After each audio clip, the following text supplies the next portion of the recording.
Las calles hablan y a veces los rumores pueden herir más que la verdad.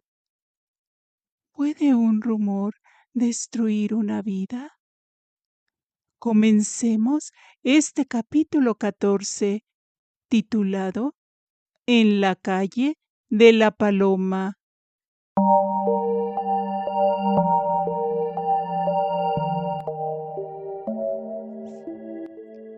Cuando la señora Monmolín volvió en sí de su desmayo en el vestíbulo de una casa a donde la llevaron para librarla de las apreturas del mercado, apenas podía resistir la violencia de su dolor. Unas personas de alma compasiva le decían palabras de consuelo, mientras que otras curiosas e insensibles a su dolor se quedaban mirándola. Cuando se detuvo delante de la puerta un carruaje, de donde descendió un policía diciendo a la señora Monmolín que el comisario tenía que hacerle unas preguntas, respondiendo la madre del párroco que si creían culpable a su hijo, era natural que no pensaran de ella cosa mejor. La tomó del brazo el gendarme, conduciéndola al coche. La niña Julia se colgaba llorando de su vestido de su abuela, diciéndole ésta que se fuera a la casa de su mamá, que pronto volvería, y si no, fuera a buscarla a la cárcel. Tranquilizada por fin la niña, pudo recorrer acompañada de una vecina el corto trecho rumbo a su casa. Cuando llegaron, se había reunido una multitud de curiosos. Con asombro de los vecinos, se había presentado allí un inspector de policía. La mayor parte de aquellos curiosos estaban dispuestos a creer lo peor, y solo unos pocos les contradecían. Entre señalamientos y suposiciones se hallaban cuando la niña Julia entró llorando a la modesta tienda. Su vecina, la señora Sentier, le mencionó que se tranquilizara, que si llegaban a llevarse también a su mamá, ella y Carlos irían a su casa. La trastienda era una reducida habitación donde su madre trabajaba ordinariamente con máquina de hacer calceta, mientras que la abuela arreglaba el escaparate o cuidaba la cocina. Cuando Julia entró, vio con espanto que dentro había un gendarme. Deteniéndola, le preguntó si era la hija de la señora Monmolín, respondiendo que su mamá se llamaba Jardinier y su abuela Monmolín, preguntándole el gendarme que si entonces el párroco de Santa Victoria era su tío, contestando la niña que sí, que los hombres malos habían dicho que había hecho una cosa espantosa, que los gendarmes lo habían traído preso y también habían aprendido a su abuelita, pero que todo era una mentira, que su tío era un sacerdote y un santo. El gendarme prosiguió interrogando a Julia. En una de tantas preguntas respondió que su abuelita, el día anterior, había traído dinero que le había dado su tío, porque una señora muy buena se lo había regalado.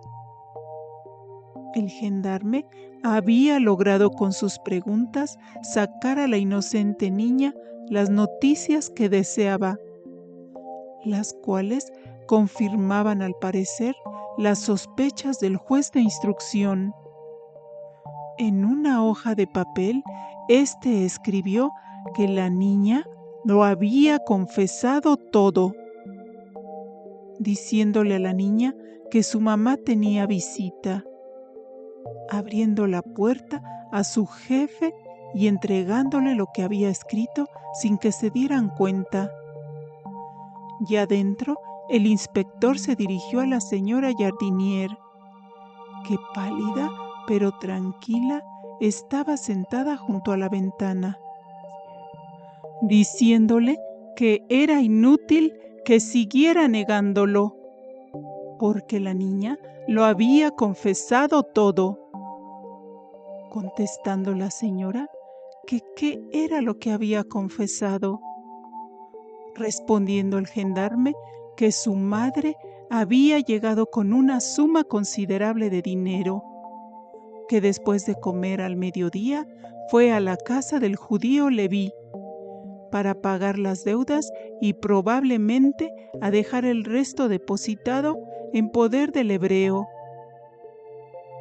Volteó a ver al gendarme diciéndole que fuera inmediatamente a casa de Leví para comprobar la exactitud de ese hecho y que la señora Jardinier acompañaría al inspector, protestando ella que había una equivocación, que no le hiciera pasar la vergüenza de llevarla presa, que en su casa no había ninguna suma considerable como le habían preguntado,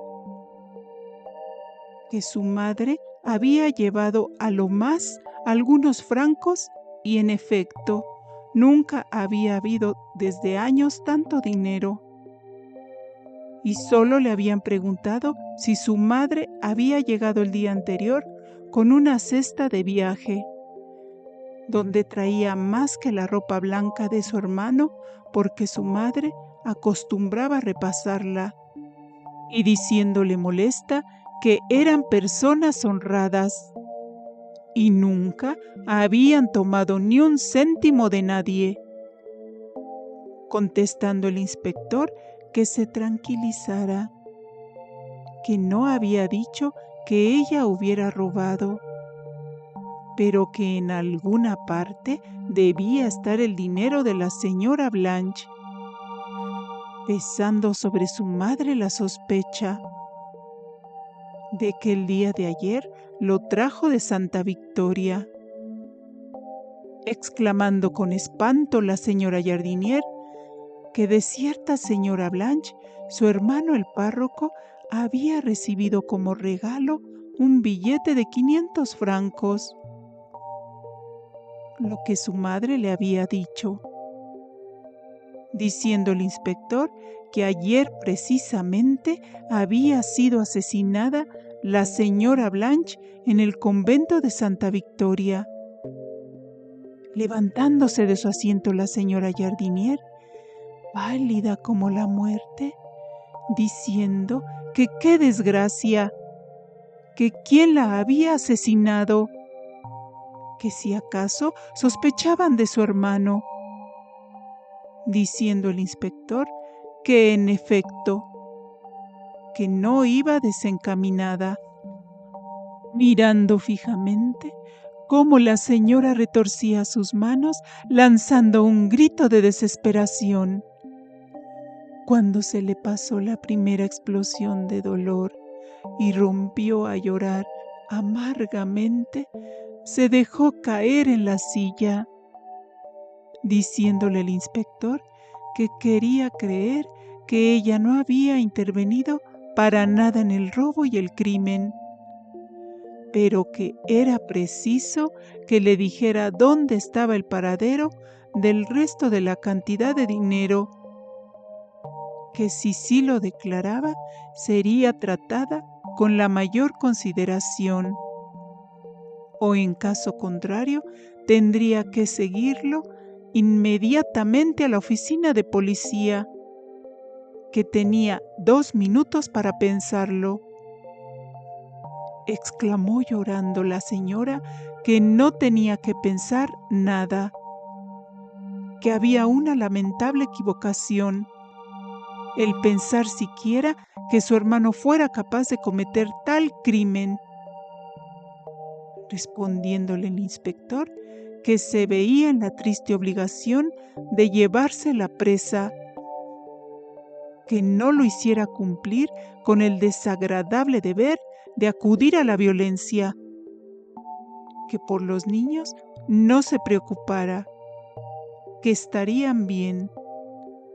Diciendo estas palabras, abrió la puerta y llamó a Julia, que estaba en la tienda, que le diera un beso a su mamá y se quedara en casa, que él regresaría, porque su madre tenía que ir con él, pero pronto volvería.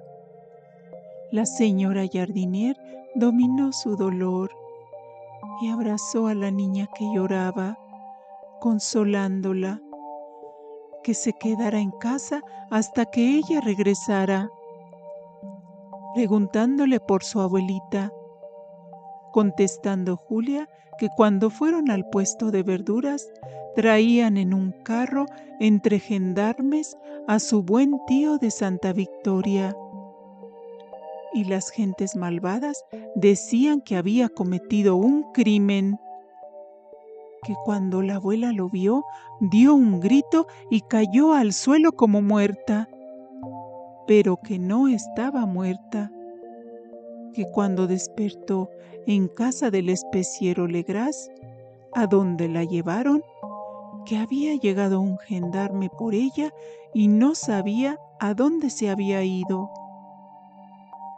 diciendo el inspector de policía que ya tenían que irse. Julia quiso seguir a su mamá, pero el agente que estaba en la puerta se lo impidió. Tuvo que limitarse a ver por el escaparate a su madre, que acompañada del inspector doblaba la esquina de la calle. La niña volvió a la cocina y en ese momento llegaba Carlos de la escuela.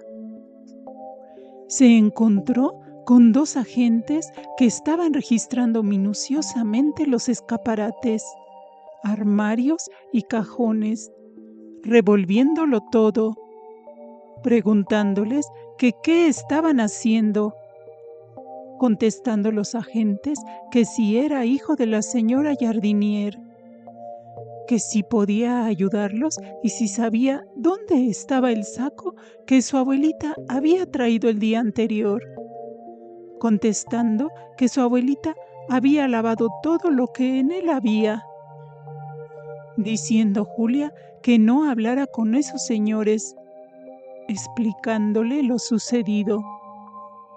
Después de un instante, los niños afirmaban que creían en la inocencia de su tío.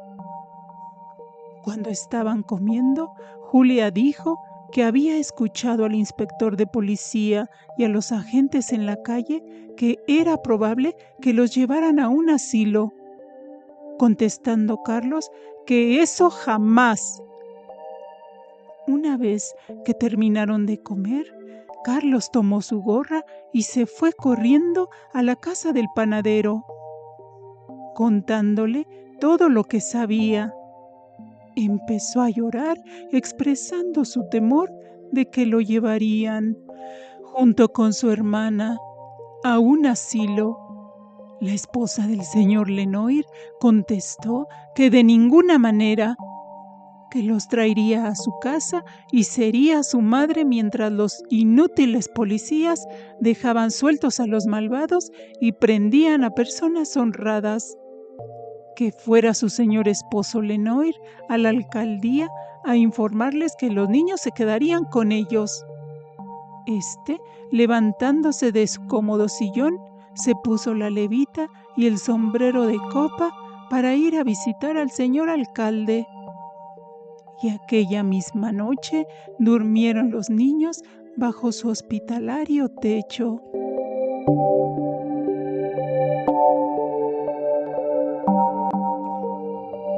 Hemos llegado al final de este capítulo 14. Así cayó la noche, después de aquel amargo día en las calles de Aix, con una familia separada, unos niños llenos de miedo y un pueblo dividido entre rumores, acusaciones, silencio y compasión.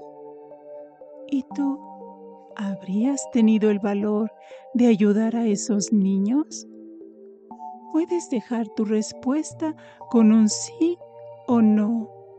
Si te está gustando esta historia, puedes apoyarla dando un like y suscribiéndote. No te cuesta, es gratis. Gracias por acompañarme.